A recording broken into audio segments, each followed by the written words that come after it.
নমস্কার, আশা করি আপনারা সবাই ভালো আছেন। একটা নতুন ব্লগ নিয়ে কিন্তু আবার এসে গেছি।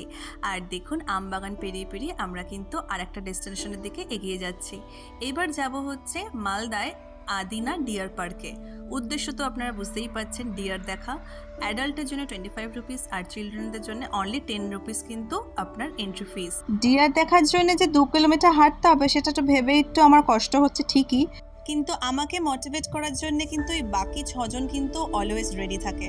তাই জন্য আমি একটু মনে জোর নিয়ে হাঁটতে শুরু করে দিলাম। এই গরমে ঘেমে চান হয়ে গেছি, এই রোদের মধ্যে হচ্ছে ডিয়ার দেখবো বলে। ডিয়ার পার্কে ডিয়ার দেখার পরে আমরা চলে এসেছি কিন্তু আমের ডেরায়। এখান থেকে কিন্তু আম সাপ্লাই হয়, প্যাকিং হয়ে সাপ্লাই হয় হচ্ছে বাইরের দেশে। এত আম একসাথে দেখে আমি তো খুবই এক্সাইটেড হয়ে গেছিলাম। এই দেখুন আমগুলো, এই আমগুলোকে বলে হচ্ছে ওরা ল্যাংড়া আম।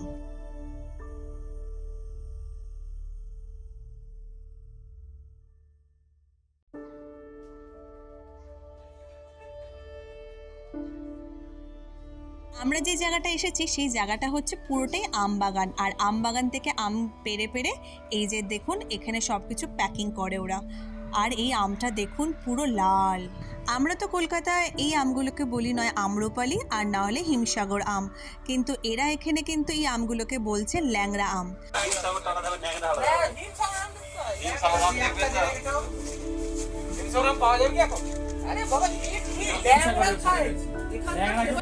মালদায় কিন্তু এই ল্যাংড়া আমই বেশি বিখ্যাত।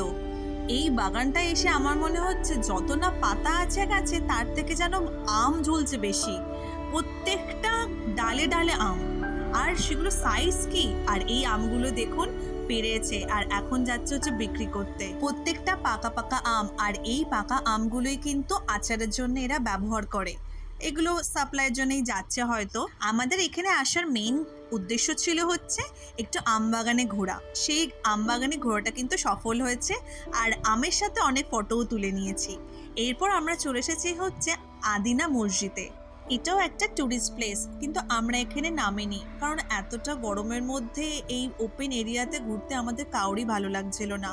আর এমনিতেও এই ট্যুরিস্ট প্লেসে যদি ফটোগ্রাফি অ্যালাউড না থাকে তাহলে আর ইচ্ছাও করে না যেতে, তাই জন্য আর নামিনি আমরা। ঘড়িতে বাজে প্রায় 3টে ছুঁই ছুঁই, তো আমরা সবাই মিলে ডিসাইড করলাম চলো এবার তাহলে বাড়ি ফেরা যাক। আর ভালো লাগছে না রাস্তায় ঘুরতেই রোদ্দুরের মধ্যে। এখন তাহলে আসি, আবার আপনাদের সাথে দেখা হবে সন্ধেবেলা আমরা যখন বেরোবো। টাটা।